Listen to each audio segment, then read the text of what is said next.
नमस्कार, एस्ट्रो तक में आप सबका बहुत बहुत स्वागत है। मैं हूं प्रवीण मिश्र।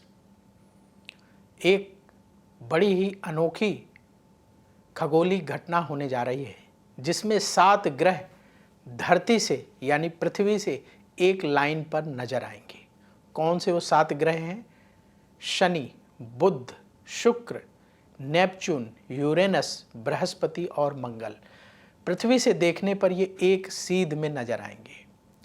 वैज्ञानिकों ने इस होने वाली खगोलीय घटना को बहुत ही दुर्लभ बताया है और काफ़ी सालों के बाद ऐसी घटना देखने को मिलती है खगोल मंडल में। इसीलिए वैज्ञानिकों के लिए ये बहुत ही दुर्लभ घटना है। उनकी उत्सुकता बढ़ गई है और बड़े बड़े यंत्रों का प्रयोग करके इन ग्रहों को बारीकी से देखा जाएगा। इन खगोलीय घटनाओं का ज्योतिष से क्या कनेक्शन है वो हम आपको अवश्य बताएंगे कि ज्योतिष से इसको कैसे जोड़ करके देखें। पहली बात तो ये जान लीजिए कि जब ये ग्रह एक साथ आते हैं तो इसे संरेखण या प्लेनेटरी अलाइनमेंट कहा जाता है। 21 जनवरी 2025 से 7 में से 6 ग्रह आसमान में एक लाइन में दिखने लगेंगे और 25 जनवरी को बुध भी उसमें शामिल हो जाएगा, तो 7 ग्रह एक लाइन में दिखेंगे पृथ्वी से देखने पर। इसे कुछ लोग साधारण भाषा में ग्रहों की परेड भी कहते हैं क्योंकि एक लाइन में 7 ग्रह दिखेंगे। वैज्ञानिक लोग इस पर अध्ययन कर रहे हैं और कुछ लोगों का मानना है कि 396 बिलियन साल के बाद ऐसी घटना हो रही है जिसमें शुक्र, मंगल, बृहस्पति, शनि, नेपच्यून, यूरेनस और फिर बुध भी इसमें शामिल हो जाएगा 25 तारीख को। तो ये ग्रह एक साथ जो है सीधी रेखा में दिखाई देंगे। नासा ने भी इसमें अपनी प्रतिक्रिया दी है। अंतरिक्ष एजेंसी है नासा, आप सब जानते हैं कि जो बड़े ग्रह हैं जैसे मंगल है, शुक्र है, बृहस्पति है, शनि है, इनको आप बिना किसी उपकरण के भी देख सकते हैं। अगर आसमान साफ हो तो आप धरती से इन्हें बिना उपकरण के भी देख सकते हैं। जबकि जो प्लैनेट नेपच्यून और यूरेनस हैं इनको देखने के लिए विशेष दूरबीन का प्रयोग किया जाएगा। तो ये 7 ग्रह वैज्ञानिकों के मुताबिक 25 जनवरी को दिखाई देंगे जब बुध शामिल होगा। उनमें से जो 6 ग्रह हैं उनको थोड़ा आप लंबे समय तक देख सकते हैं, यानी 28 फरवरी तक 6 ग्रह अंतरिक्ष में एक सीध में दिखाई देंगे। तो वैज्ञानिक इसे विशेष संयोग मान रहे हैं कि ऐसा बहुत कम देखने को मिलता है कि ग्रह एक सीध में दिखाई दें और ये धरती से देखने पर एक सीध में लगते हैं, अमूमन में एक सीध में होते नहीं हैं, ऐसा नासा ने क्लियर किया है। तो जब आप धरती से ग्रहों को देखते हैं तब आपको ऐसा प्रतीत होता है कि ये ग्रह एक सीध में नजर आएंगे।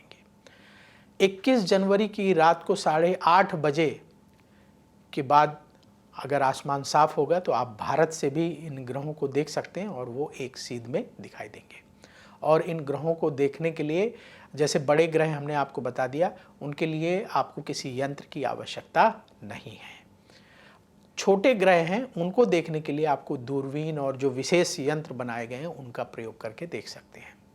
अब ज्योतिषीय नज़रिए की बात करें, हमने कहा था आपसे कि ज्योतिष के नज़रिए से देखा जाए तो इसका क्या प्रभाव होगा। तो पहली बात तो ज्योतिष के नज़रिए से ऐसा कोई प्रभाव नहीं होगा। हमारे जो ग्रहों के गोचर हैं अलग अलग राशियों में होते हैं, उसके अनुसार ग्रहों का फलित हम लोग करते हैं कि कुंडली में, आपकी कुंडली में कौन सा ग्रह कहाँ बैठा है और गोचर में उसकी वर्तमान में स्थिति क्या है, तो उस हिसाब से क्या फल होगा। तो ज्योतिष के नज़रिए से ऐसा कोई विशेष प्रभाव नहीं होने वाला है, तो इसलिए बिल्कुल भी परेशान होने की आवश्यकता नहीं है। ये एक खगोलीय घटना है। अगर आपकी खगोल शास्त्र में, एस्ट्रोनॉमी में दिलचस्पी है तो आप ज़रूर जो है इन ग्रहों को देखिए और ज्योतिष के नज़रिए से कोई प्रभाव नहीं होने वाला, कोई विशेष परिवर्तन नहीं होने वाला, कोई विशेष जो है घटना नहीं होने वाली। तो इसलिए किसी भी तरह का डर अपने मन में ना रखें। ये क्लियर करना बहुत ज़रूरी था क्योंकि बहुत सारे लोगों के मन में ये सवाल आ रहे थे कि ज्योतिष के नज़रिए से इसका क्या प्रभाव होगा। तो कोई प्रभाव नहीं होगा, आपको बिल्कुल भी परेशान होने की ज़रूरत नहीं है। और जैसे आप जो अपना दैनिक कार्य करते हैं, नियमित रूप से जो आप अपने भगवान की पूजा करते हैं, पाठ करते हैं, वो अपना दैनिक कार्य नियमित रूप से करते रहिए। इन ग्रहों का ये जो एक सीध में होना या ग्रहों की परेड जिसे कहा जा रहा है, उसका ज्योतिष से कोई लेना देना नहीं है और कोई प्रभाव इसका नहीं होगा। तो आप सब लोग पॉजिटिव सोच के साथ अपने कर्म करते रहें और थोड़ा सा समय निकाल करके अपने इष्ट देव का पूजन करें।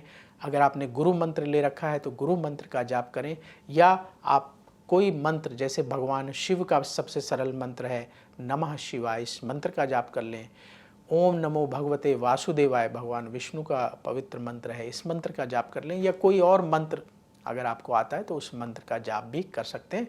उससे पॉजिटिविटी मिलती है और मन की शांति बढ़ती है।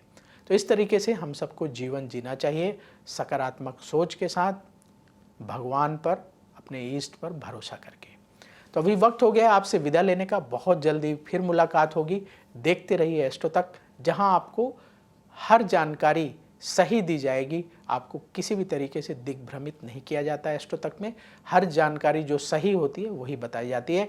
इसलिए आप एस्ट्रो तक को ज़रूर सब्सक्राइब कर लें और ये इन्फॉर्मेशन अपने करीबी लोगों तक ज़रूर पहुंचाएं, ताकि उन्हें भी सही जानकारी प्राप्त हो सके। तो मुझे दीजिए अनुमति। बोलिए भगवान विष्णु की जय।